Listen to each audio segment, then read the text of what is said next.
Right, so now we're going to talk about Barefoot in Fire. So, first of all, tell me about Chapter 9, The Sad Japanese Officer? Yeah, the sad Japanese officer.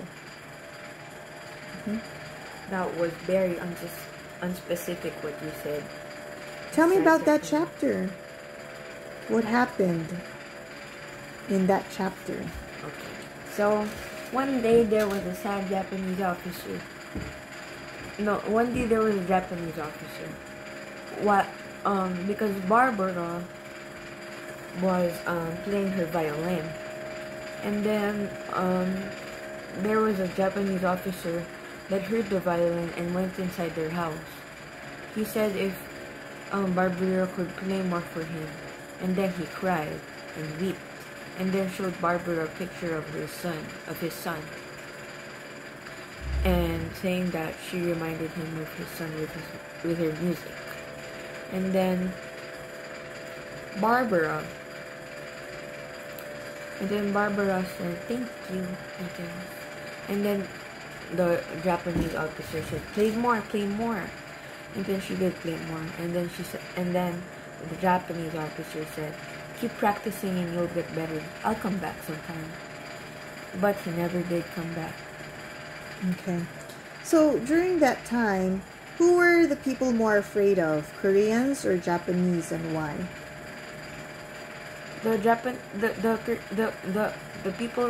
Filipinos were more afraid of the Korean. Why? Because the Koreans were captured by the Japanese. And the Koreans get a harsh time in their country. That's why they pay their harsh time to other people. They express their anger on other people.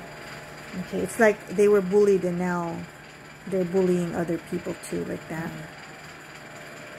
Okay. Now tell me about Chapter 7, My Father's Bad Temper. My father's bad temper. So, Barbara's father is from Visayas. I was just gonna say it. Okay. Was from Visayas. And they say that Visayan people are bad-tempered. And so, Barbara's dad had a bad temper. And like, sometimes when he gets home, he smashes some dishes because he's mad and stuff. And they rarely, but he just shouts and reasons to Barbara. He doesn't use force on her. So, one time, her father's bad temper leaded her mother to cry. All the dishes was broken and smashed and bad because of her, and looks bad because of her daddy's bad temper. He would smash the dishes because when he gets mad in the table. But Barbara's mommy said that it's not good to get mad at the table. And one day, because of Barbara's bad temper, oh no, that's not part of it. Okay, tell me about when he got mad at her with the matchsticks. Okay. One day, Barbara already had a lot of savings.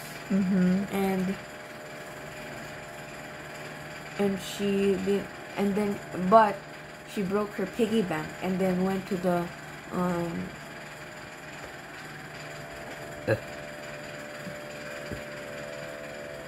storeroom and bought herself some matches, a lot of matches. And she played with it at home. With The matches, and made like match houses and stuff. It was a glorious time for her.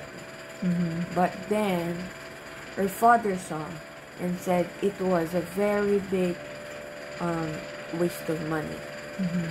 And then he also got mad at the tendero because he said that why would the tendero sell those matches to a 5-year-old young girl of age, which is not supposed to use matches yet.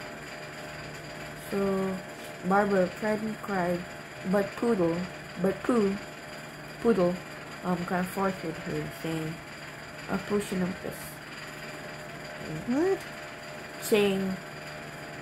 Trying to say, poor Poodle. Poodle wasn't saying that. But, her baby sister was saying that. Okay, how about, when he found out that they had to bow to the sentry? Oh yeah, that was what I was saying. So, but sometimes,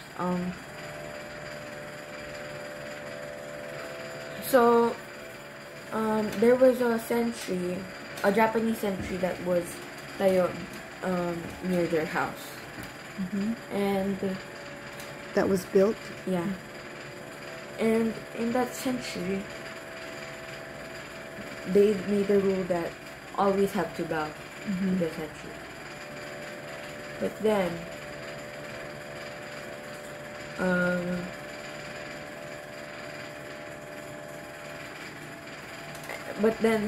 his father knew that.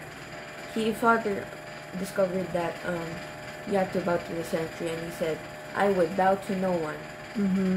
So he went the long way. His mother advised her to walk the long way, and so he did walk the long way. But one day he didn't walk the long way, and then the Japanese officer got mad at him.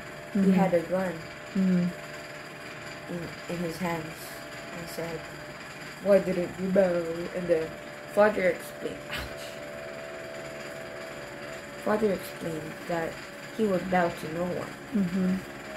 And the Japanese officer got convinced by every word her father said, that he didn't even let him bow anymore. He was accepted.